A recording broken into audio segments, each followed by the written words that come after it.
আসসালামু আলাইকুম এভরিওয়ান, সবাই কেমন আছেন? আজ আপনাদেরকে দেখাবো আলু কাঁকরোল রেসিপি কিভাবে রান্না করা যায়। মাছ দিয়ে চলেন দেখে নিই। প্রথমে পেঁয়াজ কুচি দিয়ে দিয়েছি, পেঁয়াজটা ভালোভাবে লাল করে ভেজে নিব। পেঁয়াজ বাটা দিয়ে দিয়েছি, তারপর হলুদের গুঁড়া, মরিচের গুঁড়া, ধনিয়ার গুঁড়া, স্বাদ মতো লবণ দিয়ে এবং অল্প পরিমাণে পানি দিয়ে কষিয়ে নিব। মশলাগুলো প্রায় কষিয়ে আসছে, এখন আলু কাঁকরোল দিয়ে দিব। আলু কাঁকরোল দিয়ে ভালোভাবে অ্যাড করে নিব। কিছুক্ষণ রেখে দিব সিদ্ধ হওয়ার জন্য।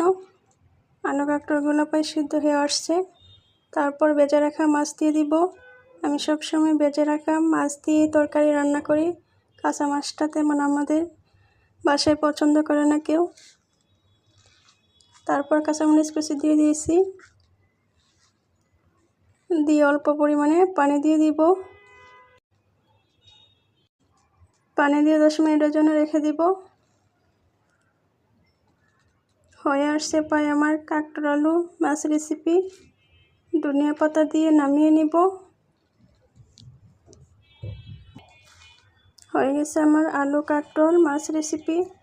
ভালো লাগলে অবশ্যই পাশে দেখবেন। আসসালামু আলাইকুম।